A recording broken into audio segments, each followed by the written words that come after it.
Ever feel like life's a mess by Friday? A weekly reset routine will fix that. So let me show you how I do it. And without it, I really feel lost because I'm also working full time, building up my business. First of all, what is a weekly reset routine? A weekly reset routine is a simple routine that will help you bring order to your life by executing it every single week. It helps you reflect, organize, and set priorities for the coming week and set you up for success. So in this video, I'm going to explain how I do it and what works best for me, and maybe you can get some ideas off of that to incorporate into your weekly reset as well. So for me, this is really something like hitting the refresh button on life. So every Sunday, I sit down for 2 to 3 hours to really reflect on what's been happening, what I want to happen next week, how that aligns with my quarterly goals, and how I can make the best of the time during the week. It is also about resetting physical things in my life, like things around the table, sorting out the physical inbox that's really common in Germany, and also refilling my vitamins for the week. It is such an important time for me because it lets me really get prepared for the week, and without it, I really feel lost and I feel like I don't know what I should be doing throughout the week. I don't know what tasks to prioritize each day and how much time I will have to really achieve the goals I want to achieve that week. Naturally, it is also a very good time for me to reflect on the week that has passed by and really check what hasn't worked and how I can improve on it for the following week. Without such a refresh, it is very easy to carry unfinished tasks for the following week and for the following week, and it just keeps snowballing into a myriad of tasks that you feel like you can never finish. It can also be forgetting small things that you don't necessarily get the time to do throughout the week,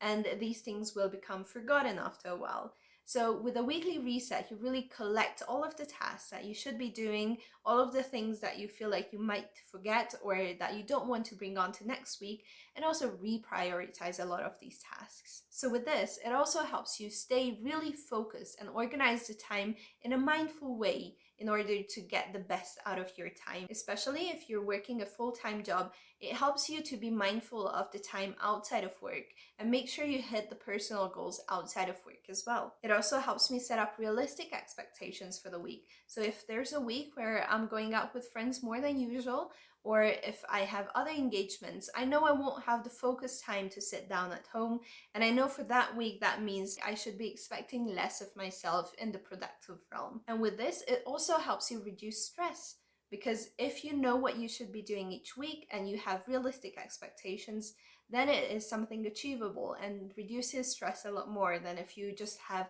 a very long to-do list for the week and just try to get through it without knowing where to prioritize and how much time you have each day. These effects compound when you've got a very busy schedule or have a lot of things you want to achieve in life. So if that's you, I really recommend you to watch this video until the end to get more tips on how to build the most into the week. So I'll show you how I do it. The first step is to really reflect on the week that's just passed. What were your goals? What were the things you were hoping to achieve and what you didn't do? So I really look at the past week in my planner and I check, for example, I didn't spend as much time with learning German as I wanted. So this week I will schedule in a bit more time dedicated to German learning. So step number 2, which is the more interesting one, is to plan for the week ahead. Let me show you how I do it step by step. First of all, I open the Google Calendar and I check for all of the things that are there in the calendar that I can't move and I know I want to do. So for example, for me, this would be Tuesdays and Thursday evenings. I have German lessons. This week, we're also meeting up with friends for dinner on Friday evening, and we've also got Saturday lunch with friends who are coming over. I've also got a couple of doctor's appointments, and I'm also teaching one student. So as you can see on my calendar, I've also got the workouts planned out. These are the things that are non-negotiable for me. I've also got lunch and a walk scheduled in with my husband, and that is where we spend quality time together, so that is also non-negotiable. So with looking at the things that I've got during this week, I know that I have to move my workouts around and sometimes I might have to skip them. Good thing that you don't have to work out 7 days a week, so I can take some of these out now. So with this, I freed up a bit of time in my calendar and also still have the necessary things that I want to do during the week in there, but also know what days I have other things that I need to tend to, where, for example, I wouldn't be able to cook for dinner or for lunch that day. Then what I do is I check my quarterly goals and schedule in time for those blocks as well. So the things I want to achieve this quarter, for example, is building up my business. So that means I really got to schedule in time to teach, which is already there. I also have to have time to script, edit, and film these YouTube videos, also to work on my website and other business development related tasks. If you're interested, I will be also posting a series about starting the business here in Germany and how I do it, what I need to consider, what my journey looks like. So stay tuned for that. Make sure to subscribe if you don't want to miss that. But basically, with those, that is outside of the working hours. So I need to schedule that in for the evenings or the weekends.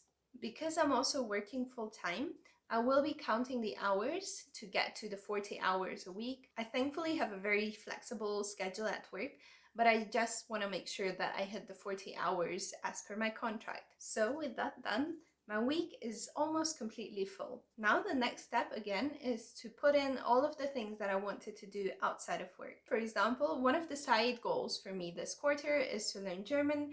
And while we've got a lot of German scheduled in already, I also need a bit of focus time to do that. So I'm just going to put 2 hours in this week.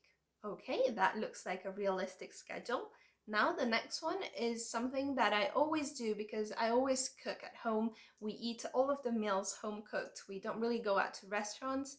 And also because we eat Asian style, a lot of the things will be something that needs to be cooked. So to save money, I make sure to check the discounts that are going on every single week, because here in Germany, actually, on Sundays, a lot of these shops will release these prospects, as they call them. So basically, these are just leaflets that contain all of the discounts for that week. And I check that, make a grid out of it, then plan my shopping accordingly. So I have my planner right here. This is something that I fill out for every single week and I stick on the fridge. And it is just basically a meal plan that I have for every lunch and dinner of the week. I have a bit of blank space here for the shopping list that are outside of the discounts. And down here, I actually have a grid of the different places that we usually go shopping, which is for us Aldi, Lidl, and Kaufland. So we go there, but we don't necessarily go to each of them every single week. So this is a grid that really helps me to see what kind of discounts there are for the items that I'm interested in.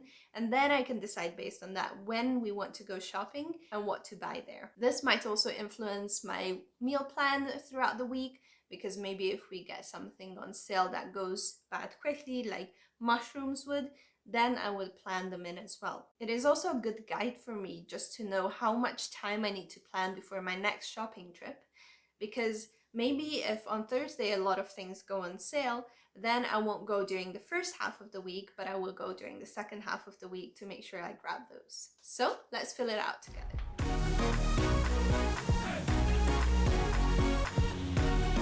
So with our shopping plan done, that is when I'm going to move over to schedule the meals for the week. What I'm going to do is open my Google Calendar again and look at the schedule. Usually, I strive to eat at home for all of the meals except for when we're socializing, meeting up with friends and all of that. And because I grew up on Asian cuisine, I usually cook that as well. But that also means it usually takes an hour to cook, and I really strive for homemade food all the time. I don't really use anything pre-made or frozen. So I really have to be mindful of where I put the blocks where I need to cook. It also needs to fit with the schedule, but I know if I cook once, usually I make enough food for us to eat for 2 meals. That gives us a bit of flexibility, we can have leftovers, but I really need to plan around that and make sure that it actually fits with the schedule. So for example, looking at Monday, it seems like it's going to be a pretty busy day, but on Tuesday, I am going into the office. So I will be having lunch there with my coworkers. But my husband's at home and I wouldn't want him to have to cook for him alone. So I would be making sure that he has leftovers for that lunch. That means for Monday dinner, I will set aside a bit of time to cook and make sure that he has those leftovers. On Tuesday, again, it's going to be a pretty intensive day. I'm going into the office, and once I get back, I will have to get into my German class pretty soon after I get home, after having a quick dinner. Thankfully, my husband and I are a team, so I can just marinate the meat and he can just bake it before I get home. And that's how we solve Tuesday dinners. So I go through the whole week like this, making sure that we have set meals planned for every single meal, lunch, dinner, and make sure that it fits with our schedule. With this, we're making sure that we're eating healthy, we're not going out to eat just because we don't know what to eat and we don't waste money that way. But also, it gives us a peace of mind because we know when we should be marinating things, when we should be taking things out of the freezer, and so on. So it really does help throughout the week to have that plan already set out and you don't have to stress about all of that. It makes home cooking so easy. We've been doing this for a really long time and I can really attest to the fact that this works. As long as you get into a routine, it won't feel like something very overwhelming, but it will rather be something that really helps in other areas of your life as well, because if you eat well, you'll have enough energy to do all of that. And my last step in the routine is organizing the space, the physical things, and getting rid of the small tasks that I haven't done during the week. So this could include things like tidying around my desk, or sorting out the physical mail that comes through. Like in Germany, most households have a lot of physical mail to sort through. It can also be things like refilling the fridge with some snacks or just to fill up my vitamins for the week. So this is all about just arranging the space around you to make sure you set yourself up for a successful week where you don't have to think about these small things because they're already prepared and laid out for you. I personally like to listen to a podcast while I do this because then it doesn't feel as boring. There's a lot of paying bills and sending things to my health insurance, for example, that takes a very long time. It's very boring, but then again, it has to be done. So think about these small things, what you can do to prepare for the week or just clear out the clutter from your to-do list and check those things off during the weekend. This will make sure that you start your week with intention, that you are prepared for the week and you feel like you're ready to tackle everything. You also have a set schedule, a meal plan to stick to, and it will take out a lot of the decision fatigue that can happen during the week. So that is how a weekly reset really keeps me productive and organized throughout my life. And it also keeps me sane and not have to go through a lot of small decisions and a lot of things to keep in mind throughout the week. So are you ready to build yours? Did any of these tips really resonate with you? Let me know in the comments below, and don't forget to like and subscribe for more content like this, and hit the notification bell to get notified every time a new video comes up. Happy learning! Bye bye!